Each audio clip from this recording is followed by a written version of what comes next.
इसमें क्या कह रहा है, इसमें कहता है आकृति में छायांकित भाग का क्षेत्रफल। देखिए ये आकृति दिया गया है, इस आकृति में छायांकित मतलब ये वाला जो ये रंग क्या हुआ दिख रहा है ना, इसको बोलते हैं छायांकित भाग।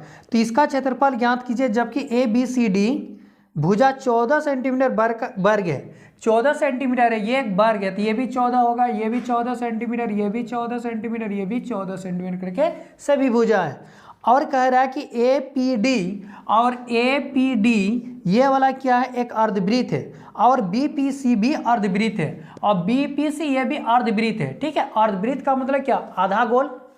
अर्धवृत्त मतलब आधा, जैसे कोई वृत्त है ना तो पूरा गोल है, इसका आधा काट देंगे तो ये वाला को क्या बोलते हैं, अर्धवृत्त बोलते हैं।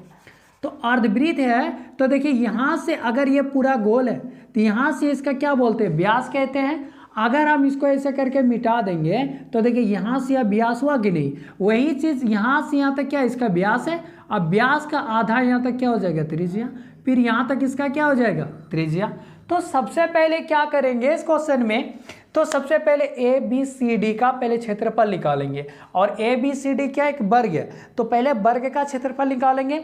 जब वर्ग का क्षेत्रफल निकल जाएगा तो ये दो अर्धवृत्त का क्षेत्रफल को जोड़ के क्या करेंगे, वर्ग वाला क्षेत्रफल से माइनस कर देंगे, तो क्या ये दोनों नहीं निकलेगा, तो निकल जाएगा ना। तो चलिए अब लिखते हैं, तो देखिए लिखते हैं कि वर्ग की भुजा, ठीक है, तो वर्ग की भुजा क्या हो जाएगा, बराबर 14 सेंटीमीटर। अब लिखेंगे वर्ग ए बी सी डी का क्षेत्रफल, तो वर्ग का क्षेत्रफल का फॉर्मूला क्या होता है, भुजा स्क्वायर, तो भुजा स्क्वायर आ जाएगा 14 का स्क्वायर, अब ये आ जाएगा 196 सेंटीमीटर स्क्वायर, ये हो गया। अब ये अर्धवृत्त है, तो अर्धवृत्त का व्यास, तो अर्धवृत्त का व्यास इसमें दिया है ना, तो व्यास कितना दिया है, यानी व्यास इसको क्या बोलेंगे, ए डी, तो व्यास आ गया ए डी, तो ए डी बराबर दिया है 14 सेंटीमीटर। तो अगर हम इसका त्रिज्या निकालेंगे तो 14/2, 2 7 14, यानी 7 सेंटीमीटर आ जाएगा। अब यहाँ लिखते चलिए दो अर्धवृत्त का क्षेत्रफल, दो गो अर्धवृत्त है ना, एक अर्धवृत्त इधर है और एक अर्धवृत्त इधर है, तो दो अर्धवृत्त का क्षेत्रफल, तो बराबर क्या होता है, अर्धवृत्त का होता है 1/2 पाई आर स्क्वायर, लेकिन के गो है, दो गो है, तो 2 से गुना कर देंगे। अब ये 1/2 लिखेंगे, पाई का मान 22/7, आर स्क्वायर, आर कितना है इसमें 7, तो 7 का स्क्वायर और गुना हो जाएगा 2, तो ये 1/2 है, गुना 22/7 होगा, गुना 7 गुना 7 गुने 2, ये 2 से 2 काट देंगे, ये 7 से 7 काट देंगे, 7 दूना 14, यानी 154 सेंटीमीटर स्क्वायर किसका आ गया, ये दो अर्धवृत्त का क्षेत्रफल आ गया।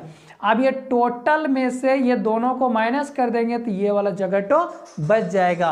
ठीक है, तो क्या बोला है कि छायांकित भाग का क्षेत्रफल ना, हाँ इसमें कहा कि छायांकित भाग का क्षेत्रफल, तो लिखेंगे छायांकित भाग का क्षेत्रफल, तो छायांकित भाग का क्षेत्रफल बराबर वर्ग का क्षेत्रफल और माइनस दो अर्धवृत्त का क्षेत्रफल, दो अर्धवृत्त का क्षेत्रफल, तो इसमें कितना 196 माइनस कर देंगे 154 सेंटीमीटर स्क्वायर को, तो देखिए 6 में 4 गया 2 बचा, और ये 9 में 5 गया 4, यानी 42 सेंटीमीटर स्क्वायर, ये हो गया इसका आंसर।